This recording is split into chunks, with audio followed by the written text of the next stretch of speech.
And companies also set their values so high that they can easily walk underneath them. That's not how it should be. Values are something wonderful and useful. Values make the difference. In my podcast, I'll show you the best way to approach values. Wordy Impulse, the podcast with Dr. Ulrich Vogel. A warm welcome to the latest episode of our podcast, Word Impulse. We're right in the middle of the trilogy about team roles, team dynamics, and team play, and today we're on part 2, which I've called Team Success or Disaster, Why Groups Often Fail and How You Can Do Better. In part 1, I talked about the invisible power of team roles. That was the last episode, all about avoiding team chaos, resolving conflicts, describing typical conflicts, immediate actions, and so on. And today we're going to dive right into the really, sometimes pretty major stumbling blocks, which is why there's a bit of a hook at the start, you know. Just imagine you actually have a really strong team, but suddenly everything's falling apart. Projects stall, people are arguing, results just aren't coming in, and you find yourself asking, hey, why? Why is the team failing even though there are good people in it?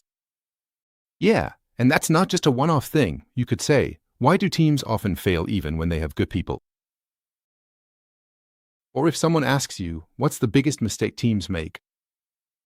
Yeah, and then all I can say is, no, it's not that the people are incompetent. And usually, it's not a lack of resources either. Most of the time, it's something hardly anyone even thinks about. Yeah, there are 3 things. I call them invisible stumbling blocks. And that's what we're going to look at today. And maybe a little spoiler right up front. No, the perfect team doesn't exist. That's a total myth. I go with what tradespeople say, and that's where I know the saying from. There's always room for improvement. Yeah, that's true for teams as well, of course.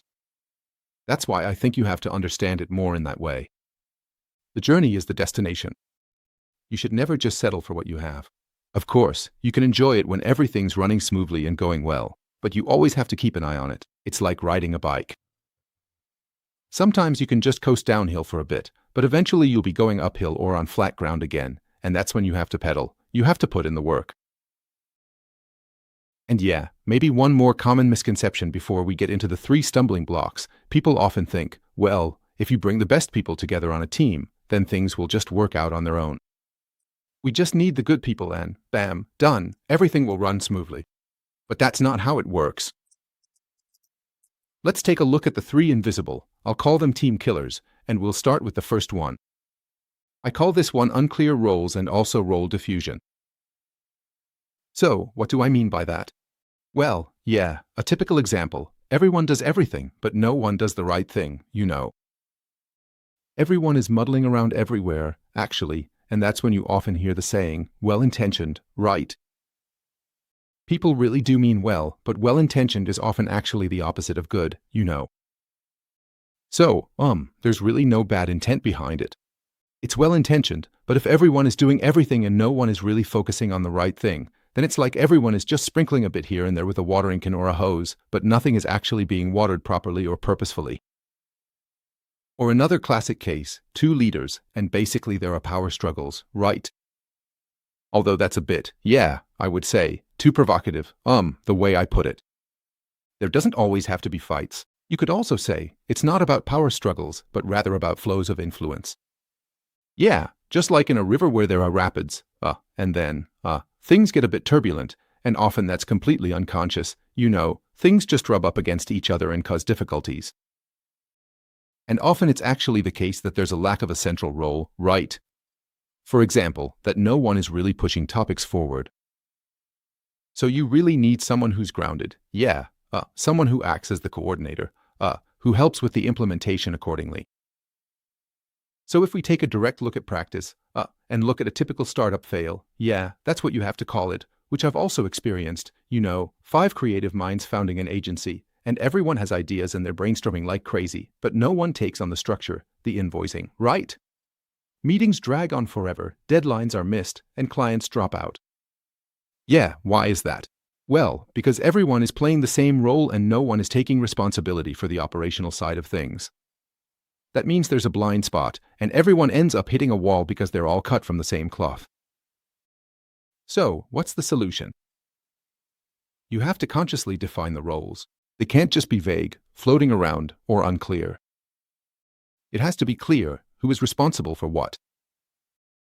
And at this point, just a reminder about my EOR, the results-oriented role description. We even have templates for that, so you can answer very clear questions on a single page, like, why does this role exist? Yeah, actually, how? Are the results or the contribution of the role achieved? And what exactly, needs to be done? It's a really simple template, and you can approach it quite effectively. Maybe as a tip, go ahead and check if there are any unfilled roles in your team or in your client's teams.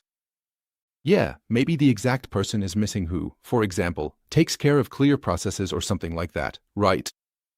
And we've actually developed new team roles that cover this pretty well. And if you think these through, yeah, if you think of a team player, a problem solver, a coordinator, a driver, yeah, we've got networkers, implementers, yeah, observers, maybe quality representatives, and also experts.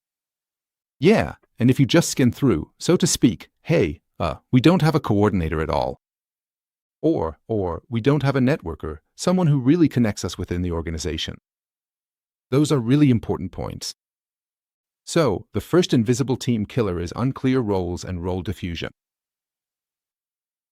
Second point that can kill a team, poor communication and misunderstandings. Yeah, the typical thing. Hey, I thought you were doing that. I thought you were doing that. Yeah, the right hand doesn't know what the left is doing. People work in silos, just like departments are often like silos, but even within teams, people can work in a siloed or tunnel vision way, right? Everyone is digging in a different direction and no one knows where they're headed, right? Implicit assumptions are made instead of explicit agreements. Yeah. And that's exactly where we get into different perceptions, right? That's basically my mantra, that most conflicts in this world are based on different perceptions, which then feed or create different expectations, which in turn leads to problems. You know. And, yeah, the communication style itself, right? There are mismatches there too, because we're all different. Yeah. So, a classic example is analytical people versus intuitive people. And, you can really illustrate that quite well using team roles. If I look at it now, who might be the antagonists, the ones who butt heads with each other? Anyone, the one who's the quality advocate, and on the other side, let's say, there's the go-getter, right? So, the quality advocate is always putting on the brakes and saying, careful, hold on, The go-getter is always, so, you see, they even speak differently. Yeah, maybe if we go in and say something like, yeah, here we have the implementer, right, who says, hey, this needs to get done. And on the other side, we have the team player, right, who says something like, hey, here, everything needs to work well and together, while the implementer says, hey, no time for sensitivities. We need to get going here. Right. Or, an expert versus a solution finder, right? The expert, she's really, really deep into it and can even revel in her field, if you will. The solution finder doesn't want that. She wants to move forward as quickly as possible, right? And maybe a quick practical example here, a team flop, yeah, like a big project full of specialists. Yeah, everyone talks, but no one really listens. Right, the meetings, they drag on for hours because no one dares to make a decision. One person wants to gather all the information before making a decision. Those are typically the experts I just mentioned. Another makes snap decisions based on gut feeling. Right, that's where we get to the drivers, the solution finders, and that leads to frustration and endless discussions. And again, I just talked about antagonists when it comes to team roles. But there are just as well friends, if you will. So, solution finders and drivers are usually pretty good friends, and quality advocates and experts can be as well, right? So there are subgroups within these roles, and you just have to recognize that too, How do we solve this when there are communication issues or misunderstandings? Yeah, sometimes you might actually have to appoint a boss. Right. So, the topic of dominance is definitely something that's needed from time to time. Either because people just aren't getting going at all, or because there's a total cacophony and no one is really taking the wheel. But dominance is always just something temporary, something that makes sense to get people on track. After that, you have to dial it back so that people aren't dominated, but instead, so that the important things can come out of them and they can contribute as well. And of course, you have to consciously manage communication, right? That means clear meeting structures and shorter decision-making paths. Clear meeting structures. How do I do that? Well, assign a few roles, even within the team. There's a timer who keeps an eye on the clock. There's a watcher who always notices when the discussion gets off topic. Then, of course, there's a moderator who keeps the discussion on track. And naturally, there's a note-taker, and so on. So, approach this more clearly, right? And here's a tip. Just ask yourself, are there misunderstandings in your team because people communicate differently? We see this a lot, and it also shows up in our profiling, in the empathy diamond, meaning how much attention someone pays to their own empathy. And when there's a lot of focus on that, then people tend to communicate in a more emotional way. If the diamond is low, meaning there's less willingness to empathize, then, they tend to communicate more factually, And of course, that leads to friction, obviously. The third stumbling block, the invisible third team killer, is when team dynamics get out of control, meaning so-called unhealthy group dynamics. Who might be dominating? Who is keeping a low profile? What individual stress reactions are there? Who is the self-promoter in this team, the one looking out for their own interests? Who just can't get along, personal chemistry issues. Or some people get along with each other, but then not with others. And then there are always a few do-gooders in the mix as well. Oh boy. It's pretty complicated. So for me, this is the ultimate discipline in team leadership, being able to recognize and steer these team dynamics, to spot the sub-teams, the influencers, the integrators, as Yves Moyu calls them, not necessarily the coordinators. Coordinators often come in from the outside, so to speak. Integrators are right in the thick of things. Let's take a real-life example. I've seen it happen when a key role is missing, So, a mid-sized company used a team role tool and suddenly realized, hey, we don't have a single observer in our ranks. That role is completely missing. Someone who looks at what we're doing with a critical eye, So, intentionally involve someone with this skill in meetings. It don't necessarily have to be a team member right away. You can just bring them in and say, hey, come join us, please help us out, And suddenly, quality and efficiency go up because mistakes are caught early. Maybe it's actually a good thing that the observer is, so to speak, outside the system, So, the solution here is to reflect on the team roles. Who takes on which healthy dynamic in a team, right? And maybe also the thought again about psychoeducation. When I first heard the word, I thought, hey, what is that? Nicholas, my former colleague, also in management, explained it to me in quite some detail.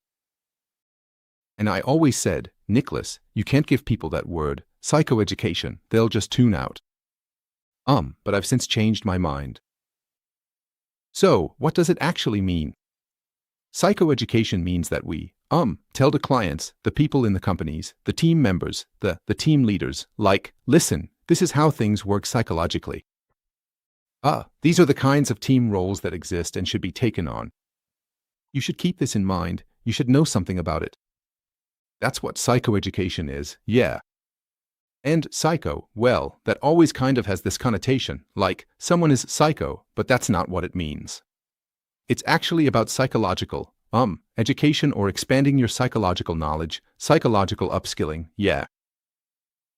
And look, if your team keeps running into the same problems, maybe check if a certain role from these new ones is always missing. And just like that, you might have it under control. So, let's sum up solutions and tips. What can you actually do? First steps, clearly define roles, for example with the team roles tool or with the team charting method. I'll be doing that at our workshop in February. I'll talk more about that in a minute, so you or the participants can get to know it. Then, communication hygiene is an important point. So, make meetings shorter, clearer, more focused, and above all, send information asynchronously. That means, folks, team meetings, aren't for exchanging information.